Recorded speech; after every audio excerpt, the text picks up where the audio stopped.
Assalamualaikum warahmatullahi wabarakatuhu. Sakiraɓe wondaɓe jeygol Pulaku TV, mi silminake dow mon, mi hofni on kala ha tawete non fu nder duniyaru. Ɗum derɗirawo moɗon Adamu Haruna. Hande bo en lortoke nder tindinoje meɗen. E tindinore nde gaɗa en tinda hande ɗum tindinore nde ɗuɗɓe nder moɗon ɗon ndeni, ma bo ɗum ƴamol ngol ɗuɗɓe nder moɗon ɗo ƴamto ko larani kubarol leydi calotongol balɗe ɗo fu. Ɗuɗɓe nder moɗon ɗon nana habaru, ɓe ɗon mbiya ɓe tammi maɓɓugo numéroji WhatsApp himɓe feere. A tawan deydey aɗa waɗa WhatsApp fina to hakkila ya tawa deydey ɓe bloki numéro maɗa, ɓe mbi ka watta WhatsApp. Ɗuɗɓe nder moɗon nani ka habaru may ɗo, ɓe ɗo ƴamto ɗum gonga na ko ɗum fewre. miɗo matina on ɗum gonga ton gejjitayi vidéo meɗen raggadewol ngol gannoɗen. mi matini noon haala man ɗo, mi wi on mi tan mi lortoake dow tindinore may ɗo, mi tindina en ka no ka woniri e deydey lawol ngol goɗɗo tokkata evitata ɓe blokana ɗum numéro. Ɗuɗɓe nder moɗon ɗo kaɓani vidéo may ɗo, dalila may ɗo mi wi accu hande ha mi wara mi waɗana en tindinore may ɗo seɗɗa. Deydey ko waɗi WhatsApp wi waɗan banni may ɗo, miɗo matina WhatsApp ɓe gurtini sharɗiwol kesol ɓe matini deydey kala ɓe naftiroɓe be WhatsApp fu ɓe tammi connectugo deydey WhatsApp man ɗo be Facebook. Kala ko a yewtititta be himɓe ha WhatsApp maɗa fu, sirriji maɗa ko gewtititta be WhatsApp, deydey donné maɗa ɓe partagean donné maɗa ha Facebook, wartan deydey kala ko gatta ha WhatsApp fu ɓe gerɓay ɗum ha Facebook, warta deydey Facebook wawan larugo ɗum ko gatta ha deydey WhatsApp maɗa fu. Kala ko a yewtititta be yimɓe ma, to ɗum sakiraɓe maɗa, to ɗum saro en maɗa, to ɗum sobiraɓe ma e ko nandi be majum ni, ɗum pat WhatsApp partage ɗum ha Facebook. Warta deydey banta a fotayi a yewtani hunde latinde deydey nde sirri hakkunde maɗa an be himɓe ɓe may tan. Deydey Facebook bo maran habaru deydey kala ko gewtata, kala ko gatta e WhatsApp maɗa fu. Mi tammi on pami sakiraɓe. E nden bo ɓe gaɗi noon may ɗo, dole c'est obligé, dole ɓe gaɗan banni may ɗo, ko moye fu ɓe gaɗanayi ɗum non may. Caka ɗiɗi on sai a sufta. To a yerdake ɓe gaɗa banni may ɓe partage deydey sirriji maɗa ko a yewtititta be yimɓe ha Facebook ɗo ka hala timmi, a accepta deydey condition may ɗo ka ɓe maɓantama WhatsApp maɗa. Amman to a wi a yiɗa a salake a accepta ni, ɓe gaɗi date deydey, to date man yottake a acceptayi ni, ɓe tammi blokugo numéro maɗa. ɓe blokan numéro maɗa ha WhatsApp, warta ka huwata ha WhatsApp. Ɗo on deydey sharɗiwol kesol ngol deydey WhatsApp matini. Mi tammi en pami deydey tinnore may ɗo sakiraɓe. Banta mi matini on, ɓe mbi ɓe tammi partage ugo donné maɗa, deydey kala information maɗa ɓe partage ɗum ha Facebook, deydey diga IP adresse maɗa, deydey nokkure nde gonɗa, e deydey ko gatta ko gewtititta be yimɓe e ko nandi be majum ni, ko gatta ha WhatsApp maɗa pat ɓe partage ɗum ha Facebook, wartan deydey bana ɗum wala sirri. Facebook ɗo andi kala ko gatta fu, ɗum ɗo salo ko sallinta ha WhatsApp maɗa fu ɓe ɗo andi. Ɗo on deydey ko ɓe matini ɓe mbi ɓe partage ɗum. Deydey to a yerdake ma a continue hudugo be maɓɓe, to a yerdaki non may ɗo bo ɗon bo a acca hudugo be maɓɓe tan. To a salake yerdago ni ha wakkatire man ɗo shikini ɓe ɗo deydey désactive WhatsApp maɗa tan, warta numéro maɗa acciti huwugo. Mi andi hala may ɗo ka sargay ɗuɗɓe nder meɗen maran haje ƴamugo e ɗume riba maɓɓe, ko waɗi ɓe gaɗi banni may ɗo. Yawwa ngam may ɗo miɗo mati noon sakiraɓe, mi tammi lortago be tindinore may ɗo, to Allah mum yerdi hande kikire mi tammi waɗugo vidéo en direct ha YouTube, ngam mi andi hunde may ɗo ɗum hunde on deydey lattinde sarginide wane. E ɗuɗɓe nder moɗon bo ƴamay e lawol ngol tokkata ɓe gerɓana ɗum ha accepta man, ko bo to acceptata man ɗo. Mi andi ɗuɗɓe nder moɗon to hakkilayi gi'an message ji man, woɓɓe feere déjà message ji man ɗi garani en anda nafu maji, e woɓɓe feere bo ɗi garanayi on.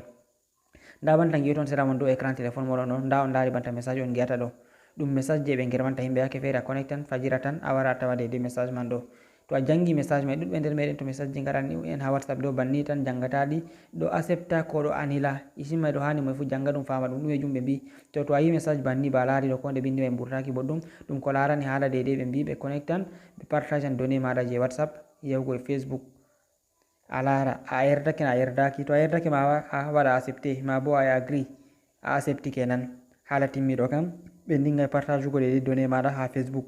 E to a yerdaki bo ɓe tammi, to a yerdaki a wi a yiɗa bo a wawan waɗugo cancel majum dow ɗon. To a salake ɗon bo to date je ɓe gaɗi date de limite man ɗo waɗi, ɓe tammi blokugo WhatsApp maɗa man ɗo. Mi andi ɗuɗɓe nder moɗon maran haje famugo date may ɗo ɗum nde ɗum woni. Himɓe ni ɗuɗɓe mi andi maran deydey ƴamɗe question ji ɗi mbawata fe'ingo deydey ko larani dow hala man ɗo. Mi fotayi mi wiya mi tindini en kaka pat maka ha deydey vidéo ngol ɗo, ngam may ɗo onon wonɓe e jeygol Pulaku TV, abonuɓe e chaine jeygol Pulaku TV, e deydey ɓe onoɓe nder groupe ji man ɗo, miɗo mati noon miɗo hokka on rendez-vous. En tammi waɗugo débat dow hala man ɗo, en tammi tindingo tindinoje may ɗo laɓɗe hande kikiɗe. Hande ɗo ni mi wolwanta on, en tammi waɗugo tindinoje may ɗo hande kikiɗe le 17 janvier 2021. Hande alal kikiɗe le 17 janvier 2021 banni ha heure 20h00 heure Afrique centrale. mi tammi on fami air Afrique centrale, air isin Cameroun, Tchad, Centrafrique e ko nandi be maji, Gabon en ɗo e deydey 19h air Afrique de l'Ouest banta amin goni daga hosi Sénégal isin Mali, Mauritanie e ko nandi be majum. Onon bo deydey 19h deydey ɓen maraɓe haaje wondugo be meɗen en direct may ɗo pamatindinoje may ɗo miɗo matina on 19h mi tammi waɗugo en direct may ɗo e deydey ɓe onon ɓe Afrique centrale, isin Cameroun, Tchad, Centrafrique, Gabon, Congo e ko nandi be majum. Onon bo 20h air moɗon hatton mi tammi waɗugo vidéo en direct ha jeygol Pulaku TV. Maranɓe haaje man fu mbawan air may to waɗi nasta jeygol Pulaku TV tammi larugo vidéo en direct. On mbawan on posina question ji moɗon ko marɗon haaje famugo hatton pat e ko waɗi ɗume riba maɓɓe waɗugo noon may ɗo. E ma bo jotta kam to goɗɗo mari haaje yiɗa ɓe partage e kuje ɗo muɗum may ɗo application to e wawata remplace go dow be WhatsApp may ɗo warta heɓa application wani nga hutinirta deydey nga remplace ha WhatsApp may ɗo. miɗo matina ɗuɗɓe ujuneje ko million ji acciti hutinirgo be WhatsApp may diga ko ɓe matini habaru may ɗo ɗon application wa kesa miɗo matina on nga wangi application may ɗo ɓurna himɓe fu ko huti dow application may ɗo. mi andi ɗuɗɓe nder meɗen anda application may ɗo. toon mari haaje famugo application may ɗo ɓe deydey gonde be meɗen en direct kikiɗe banta min matini on e jamdi 7 banta ɓen wonɓe Afrique centrale e jamdi 7 ɓen wonɓe deydey Afrique de l'Ouest non banta mi matini on hande alal ɗo ni mi tammi waɗugo en direct may ɗo kikiɗe to Allah mu yerdi. mi tammi on pami sakiraɓe ngam ɗo vidéo ɗo to ngol hewtaki on se on kabda on partage nangol sakiraɓe ɗuɗɓe heɓa ɓe mata habaru may ɗo heɓa ɓe pama deydey ta ɗum diwaɓe heɓa ɓe pama deydey no ɓe garataka.